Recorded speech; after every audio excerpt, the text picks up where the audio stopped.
नमस्कार। प्रसंगवश में आप सभी का स्वागत है।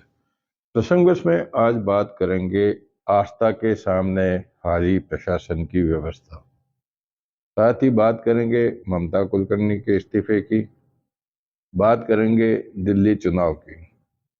शुरुआत करते हैं महाकुंभ महाप्रयागराज से, जहां आज पूरे दिन सोशल मीडिया पे, टीवी चैनल्स पे और जो दिन में न्यूज़पेपर निकलते हैं उनमें सब में महाकुंभ की खबरें बहुत ही बड़े बड़े अक्षरों में देखने को मिली। ब्रेकिंग न्यूज़ें भी रही, जहां बताया गया कि कोई उत्सव नहीं होने, हालांकि 12 तारीख को पूर्णिमा का स्नान होगा, लेकिन इससे पहले ही वहां लाखों की संख्या में नहीं, करोड़ों की संख्या में लोगों का, श्रद्धालुओं का पहुंचना जारी है।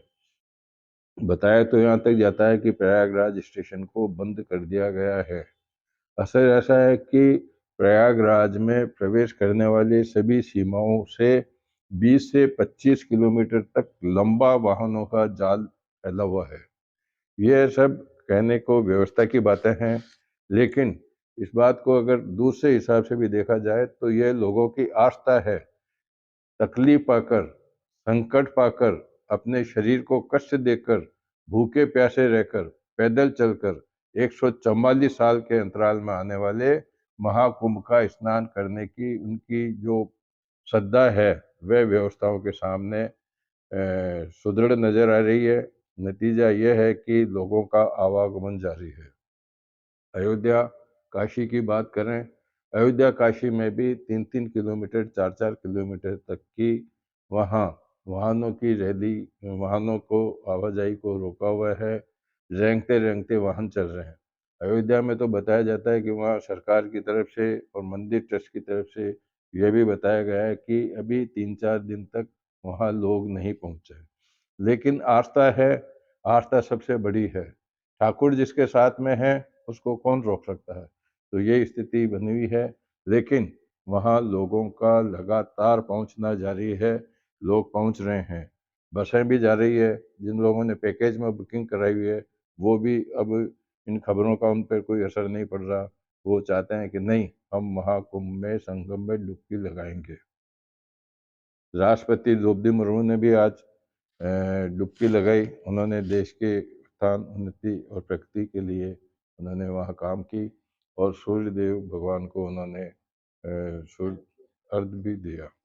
इसी तरह से बात कर लेते हैं कि वहाँ कांग्रेस के नहीं जाने पर मध्य प्रदेश के मुख्यमंत्री मोहन यादव ने कांग्रेस पे तंज कसा है कि वो वहाँ नहीं जाना चाहते, क्योंकि वो एक विशेष वर्ग के वोटों को नाराज नहीं करना चाहते हैं। कुल मिलाकर के अब इसको लेकर के राजनीति भी की जा रही है। कुछ लोग इस तरह से भी करें कि सरकारी व्यवस्था करेंगी क्या, जब वहाँ श्रद्धालुओं की संख्या बेपैमाने के पहुंच रही है। लोगों को अंदाज इस बात का नहीं है कि पूर्णिमा से पहले भी इतनी भीड़ आ सकती है क्या, लेकिन व्यवस्थाएं व्यवस्थाएं होती है। लोगों की श्रद्धा इन सब आपदाओं से भारी पड़ रही है। लोगों का वहाँ पहुँचना जारी है। तो कुल बात करते हैं महाकुंभ के मेले के दौरान ही, मतलब कुंभ मेले के अवधि के दौरान ही ममता कुलकर्णी ने किन्नर अखाड़े में महामंडलेश्वर की उपाधि प्राप्त की थी, जिसको लेकर के दो किन्नर समाज के जो बड़े प्रमुख हैं उनके बीच तो विवाद चल ही रहा है। हिमांशु शक्य के साथ में मारपीट की बात भी आई थी। आज ममता कुलकर्णी ने अपने सोशल मीडिया पे, इंस्टाग्राम पर एक वीडियो वायरल किया है, जिसमें उन्होंने कहा कि मैं अब महामंडलेश्वर पद से त्यागपत्र दे रही हूँ। उनका कहना है कि मेरे महामंडलेश्वर बनाए जाने से दो पक्षों में विवाद चल रहा है, लेकिन मैं अब इस विवाद में नहीं पड़ना चाहती हूँ। मैं 25 वर्ष से साध्वी हूँ और साध्वी रहूँगी। इसके साथ में उन्होंने एक किन्नर समाज से जुड़े बड़े पदाधिकारी भी 2 लाख रुपए की मांग का आरोप लगाया। तो कुल मिलाकर के महाकुंभ की ये बातें हैं, लेकिन जो जिस तरह से पहुंचने का क्रम जारी है, जारी रहेगा। अब क्योंकि मात्र इसमें अधिक दिन नहीं रहे हैं, मुश्किल से 23 से 26 फरवरी के बीच में इसका समापन होना है। लेकिन कुंभ की तरफ अब भीड़ ज़्यादा काशी की तरफ भीड़ ज़्यादा बढ़ती जाएगी, तो समझा ये जाता है कि पूर्णिमा के बाद, माघ पूर्णिमा के बाद में प्रयागराज में श्रद्धालुओं की जो अभी अव्यवस्था वाली बात सामने आ रही है, वो धीरे-धीरे सामान्य हो जाएगी। बात करते हैं दिल्ली की।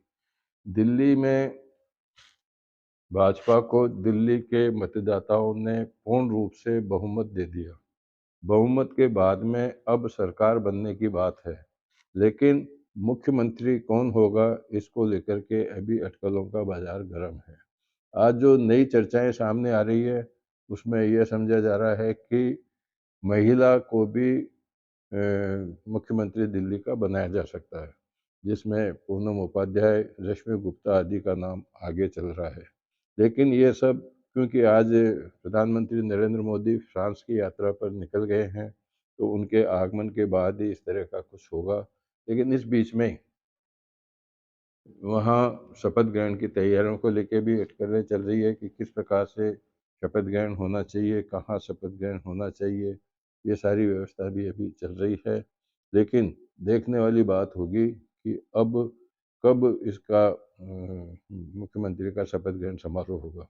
लेकिन आप पार्टी के दिल्ली में बहुत बुरी तरह हार होने के बाद में अब अरविंद केजरीवाल का ध्यान सीधा पंजाब पर गया हुआ है।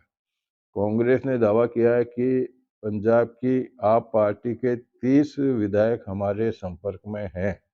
इसका मतलब ये है कि कहीं न कहीं कुछ गड़बड़ होने की उनको शंका है। तो केजरीवाल ने, क्योंकि पंजाब का विधानसभा का बजट सत्र शुरू होने था, लेकिन कल 11 फरवरी को उन्होंने पंजाब के विधायकों की दिल्ली में बैठक बुलाई है, जिसमें क्या कुछ देखने में को मिलेगा। लेकिन यह समझा जा रहा है कि अब आप पार्टी इस बात से सावधान हो गई है कि कहीं पंजाब की सरकार भी हमारे हाथ से नहीं निकल जावे। कुल मिलाकर के आज के प्रसंगवश में ये प्रमुख रूप से जो चर्चाएं थी वो मैंने आपके सामने पुरसी है। कल फिर नए प्रसंग के साथ मैं आपके सामने उपस्थित होऊंगा। तब तक के लिए नमस्कार।